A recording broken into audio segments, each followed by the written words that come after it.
पूरे देश में मोदी जी ने जिस प्रकार का विकास का कार्य किया है और जिस प्रकार से भारत का चेहरा और चित्र बदला है, इससे प्रभावित होकर कई पार्टियों के बड़े बड़े नेता जो है, इनको भी ये लगता है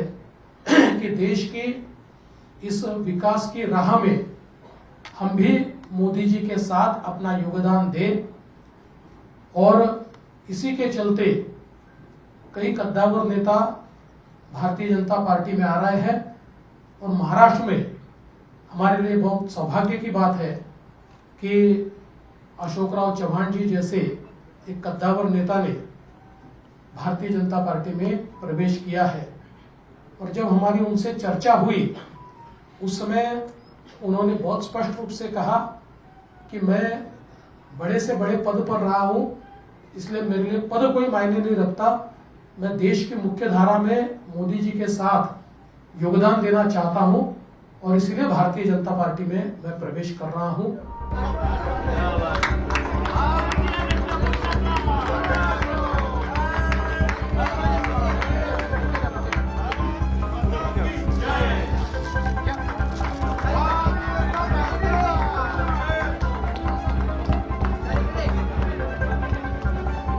मैं आज भारतीय जनता पार्टी में यहाँ पर मैंने प्रवेश लिया है और मैं आभार मानना चाहूँगा देश के प्रधानमंत्री श्री नरेंद्र मोदी जी का, फिर देश के सम्माननीय गृह मंत्री अमित भाई शाह जी का, राष्ट्रीय अध्यक्ष जे पी नड्डा जी का, देवेंद्र फडणवीस जी का, बावनकुळे जी का, आशीष शेलार जी का, सभी नेता जो मेरे साथ में बैठे हुए, मेरे नांदेड़ से आए हुए हमारे सहयोगी अमर राजूरकर जो एमएलसी रह चुके हैं वो भी आए हुए हैं, उनका भी प्रवेश आज हुआ है। मैं आभार मानूंगा भारतीय जनता पक्ष के नेतृत्व की, उन्होंने मुझे आज ये मौका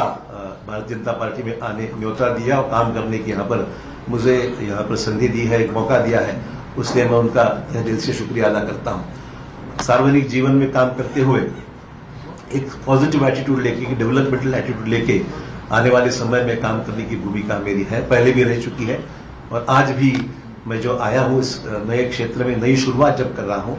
तो मैं इसी डेवलपमेंट प्रधानमंत्री जी को जो सबका साथ सबका विकास ये भूमिका लेकर प्रधानमंत्री जो पूरे देश भर में जिन्होंने नेशनल इंटरनेशनल लेवल पे एक अलग अपनी छवि बनाकर एक अच्छा काम करके दिखाया है, निश्चित तौर पर इम्प्रेस हूँ, निश्चित रूप से इम्प्रेस हूँ मैं, उसमें कोई अलग भूमिका नहीं है। तो अच्छा होता है तो अच्छा ही बोलना चाहिए, जो खराब है तो कभी शिकायत भी हमने की है, मैं ना नहीं बोलूँगा। आज जब हम देख रहे हैं कि देश के सामने कई चुनौतियां हैं, तो चुनौतियों के साथ साथ डेवलपमेंट भी जिस रफ्तार से इस देश में हो रहा है हम सबके लिए बहुत ही प्रशंसनीय है और आने वाले समय में हम सब साथी मिलकर देश में एक पक्की मजबूर भाजपा की सरकार लाने का हमारा प्रयास निश्चित तौर पर रहेगा।